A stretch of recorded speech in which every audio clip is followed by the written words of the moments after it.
네, 안녕하세요. 네이버 파워지식인 컴도사초의 최우성 강사입니다. 자, 이제 연산식을 어느 정도 배웠으니까요. 이제 연산식에 대한 연습을 좀 해보도록 하겠습니다.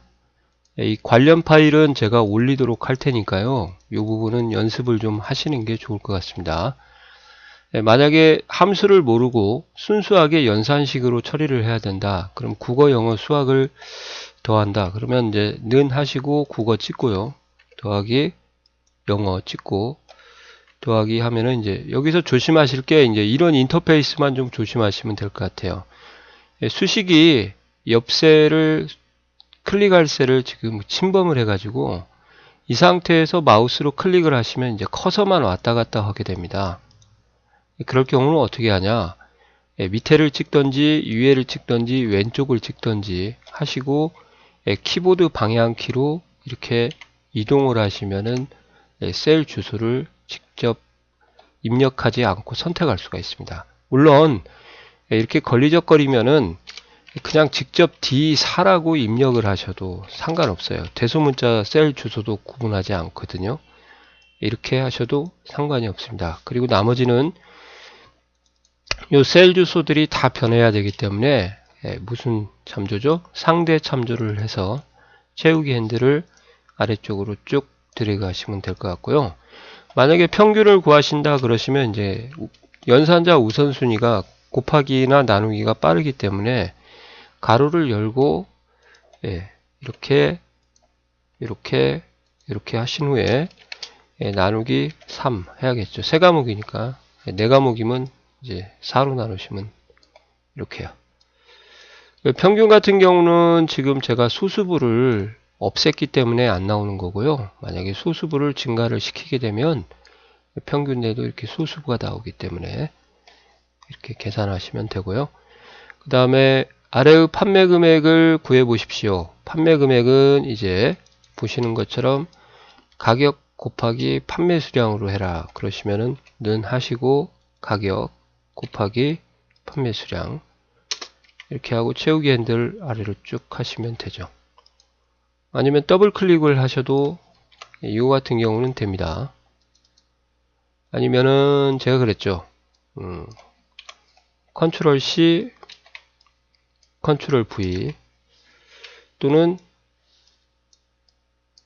블록을 미리 잡아놓고 수식을 계산한 다음에 가장 위에 행만요. 컨트롤 엔터를 하셔도 됩니다. 이렇게요. 자, 이렇게 해서 기본적으로 이런 연산식을 이용해서 한번 해봤습니다. 자, 이번에는 기본적인 산술 연산식인데요. 셀 주소가 고정되는 그 절대참조 주소를 사용하는 샘플을 한번 풀어드리도록 할게요. 근무 일수를 이렇게 20일 이렇게 써놨습니다. 그리고 일당은 35,000원인데 너무 적은가요? 6만원으로 하겠습니다. 그래서 총 급여액을 일당 곱하기 근무일수로 계산을 해라 이렇게 되어 있죠. 그러면 는을 하시고 일당을 찍는데 이제 이 일당 같은 경우는 고정이 돼 있어야 되지 증가하면은 안 되죠. 그래서 이제 절대 참조를 F4를 눌러서 달러를 표시를 해야 되고요. 곱하기인가요? 이렇게 해서 근무일수를 곱해 주시고 근무일수는 변해야 되기 때문에 상대 참조를 놓고 나머지는 채우기 핸들로 이렇게 하시면 될 것 같습니다. 이때는 이제 절대 참조를 사용할 수 있느냐 없느냐 그걸 보시면 되고요. 물론 행만 고정한 혼합 참조 주소를 써야 되는데 굳이 한 방향으로 하기 때문에 2번은 안 써도 되죠. 그 다음에 이제 아래의 계산서에서 할인 판매가를 구하라. 이제 할인 판매가는 판매가에서 판매가 곱하기 할인율을 해라. 그죠? 이렇게 계산을 하든지 아니면 판매가 곱하기 1- 할인율을 해라. 이렇게 되어 있습니다. 그러니까 결국은 12%를 DC 해주겠다. 98%, 88% 팔겠다. 그 말이죠. 결국은 똑같은 겁니다. 이렇게 하고 판매가를 찍고요. 이 판매가는 변하지 않아야 되죠. 여기를 괜히 제가 그랬나 봅니다. 그래서 곱하기 하시고요. 할인율을 1- 할인율로 할 겁니다. 이렇게 찍으신 다음에 F4를 할인율에다가 고정을 해야겠죠. 이렇게 해서 채우기 핸들을, 제가 지금 뭘 하고 있는지 잘못했네요. 죄송합니다. 예, 판매가를 고정을 해야 되는데, 예. 예, 할인율 이렇게 해서 할인율이 변하기 때문에요. 예, 이렇게 해서 다시 하겠습니다. 예, 이렇게. 그래서 마지막에 한번 더블 클릭을 해보시면은 내가 어떤 셀들을 이렇게 계산하고 있는지 색깔별로 나오니까요. 예, 그렇게 해서 준비를 해주시면 좋을 것 같습니다. 그 다음에 이제 점유율은 실생활에도 많이 쓰죠. 예, 이렇게 득표수가 나와 있고 총 득표수를 구한 거에서 몇 프로를 차지했는가. 그 다음에 이제 총 판매량에서 자신이 판매한 대수가 얼마의 판매율을 차지하고 있는가. 예, 이렇게 계산하는 것을 점유율이라고 합니다. 판매율이라고 해도 되고요. 예, 개개의 득표수 또는 판매량에서 전체의 득표수나 전체 판매량으로 나눠주면 되죠. 예, 한번 해보겠습니다.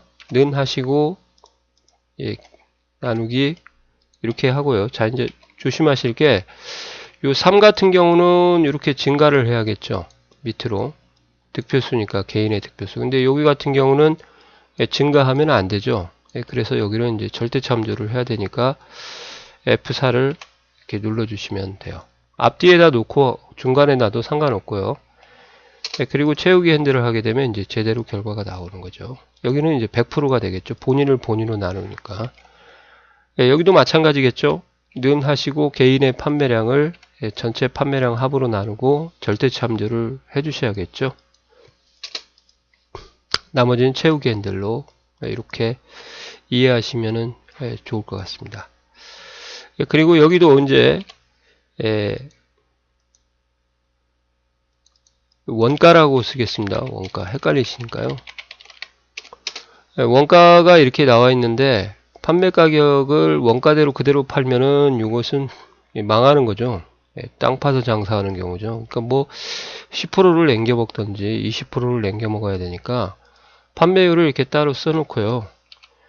원가 곱하기 이렇게 판매율로 곱하라고 했으니까 판매율은 변하면 안 되겠죠. 절대 참조를 F4를 눌러서 고정을 해줘서 채우기 핸들을 이렇게 하시면 되겠습니다.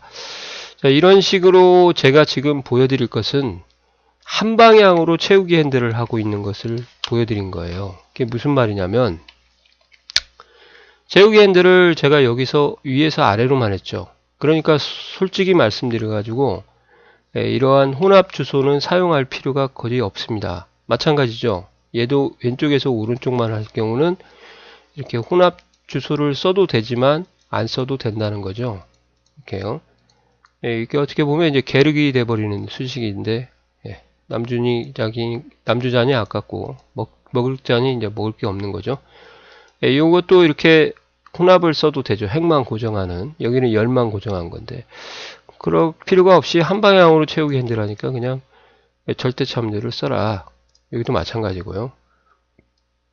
여기도 마찬가지겠죠. 이런 식으로 해서 상대하고 절대는 한 방향으로 채우기 핸들하는 경우죠. 근데 이번에는 이제 얘하고 얘를 더해서 15를 하고요. 얘를 더해서 20을 하고 이제 30을 이렇게 구하는 경우가 있습니다. 자, 이거를 해결을 잘 하셔야 이제 좀 머리가 확확 돌아갈 거예요. 자, 얘 같은 경우는 지금 채우기 핸들을요. 잘 보십시오. 이 방향으로도 하고 이 방향으로도 같이 해야 돼요. 그러니까 암산으로 하면 여기는 15, 여기는 25, 여기는 35가 되겠고 이렇게 하게 되면 여기는 17, 여기는 19가 돼야 되겠죠. 여기하고 여기하고 더하면 이제 39가 되는데 이런 식으로 채우기 핸들을 위아래 양쪽 또는 왼쪽에서 오른쪽 두 번을 동시에 해야 될 경우는 이때는 이제 상대 절대도 쓰지만 이제 혼합 참조 주수를 써서 계산을 할 수 있어야 됩니다. 그래서 한번 보도록 할게요.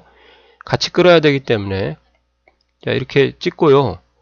얘부터 차례대로 생각을 한번 해보세요. 이제 더하기 하고 나중에 해도 되니까 이렇게 얘부터 정리를 해드릴게요. 자, 먼저 채우기 핸들을 제가 밑으로 한다고 가정을 한번 해보겠습니다. 이렇게 그러면 A55가 56, 57로 바뀌어야 되죠. 그래야 이제 15, 25, 35가 되는 거고요. 맞죠? 근데 제가 이렇게 채우기 핸들을 오른쪽으로 했을 때는 잘 보세요. A55가 B55로 되면은 되나요? 안 되나요? 안 되죠.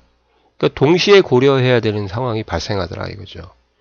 그러니까 행은 증가하고 열은 증가를 안 해야 되니까 열을 돈을 밝게 해서 고정을 시켜야겠구나. 이렇게 되는 거죠. 얘를 단독으로 보면요. 자, 그 다음에 이제 두 번째는 얘를 한번 보도록 하겠습니다. 예, 밑으로 채우기 핸들을 한번 해볼게요. 얘는 얘예요. 예, 그러면은 이 5가 이렇게 밑으로 내려가면 돼요? 안 되죠? 이거하고 더하라는 게 아니라 얘하고 더해서 15, 얘하고 더해서 25가 돼야 되는데, 그러니까 여기는 증가하지 않고 오른쪽으로 끌었을 때는 5가 또 7로 바뀌어야 되죠. 그러니까 행은 증가 안 하고 열은 또 증가를 해서 C54가 돼야 되는 경우가 발생하는 거죠. 이렇게 동시에 끌다 보니까. 그래서 이럴 때는 이제 행에다가 고정을 시켜야 되니까 달러가 앞에 붙습니다. 54라고 하는 혼합 참조 주소를 써야 되겠죠. 그래서 얘는 열을 고정해야 되고 F4를 눌러보면 되는 거죠. 얘는 행을 고정해야 되고 이렇게 하고 이제 채우기 핸들을 하시면은 이제 계산 결과가 이렇게 한꺼번에 나오는 거죠. 물론 이렇게 끌고 밑으로 끌어도 상관은 없습니다. 자, 이런 형태가 바로 혼합 참조 주소를 써야 되는 경우다. 이렇게 생각을 하시면 되는데, 자, 이제 얘를 이해가 하기가 진짜 어렵다. 그렇게 하시는 분들이 가끔 있어요. 그러면 제가 이해를 좀 빨리 해드리도록 하겠습니다. 자, 이거부터 먼저 아세요? 채우기 핸들을 양쪽에 동시에 해야 되니까 혼합이 쓰인다 안 쓰인다. 혼합이 필요하겠구나 이렇게 생각을 하시고요. 그 다음에 이렇게 끌고 이렇게 끌어야 됐을 때 이제 말씀을 드릴게요. 암기하는 방식입니다. 얘가 첫열이라고 하고 얘를 첫행이라고 합니다. 그래서 첫열에 있으면 열을 고정하세요. 무조건. 그럼 거의 다 대부분 다 맞습니다. 그럼 선생님 여기 첫행에 있으니까 뭔 고정하겠어요? 그렇죠. 예. 행 고정을 하시면은 되겠습니다. 아시겠어요? 예, 그러니까 A55가 열에 있어요? 행에 있어요? 여기죠? 첫열에 있으니까 열 고정, 오케이. B54는 첫행에 있으니까 행 고정을 하시면 되겠다. 그렇게 이해하시고 채우기 핸들 하셔도 되겠습니다. 여기까지 이렇게 하시면은 이제 어떠한 개념까지 좀 완벽하게 서질 것 같은데 정확하게는 모르겠습니다. 연습을 좀 많이 해보셔야겠죠. 예. 일단 여기까지 하시고 셀 참조에 대한 개념, 상대 절대 혼합 그 개념을 좀 파악을 하시고요. 한번 연습을 좀 해보셔서 자기 걸로 만드셨으면 좋겠습니다. 예, 수고하셨습니다.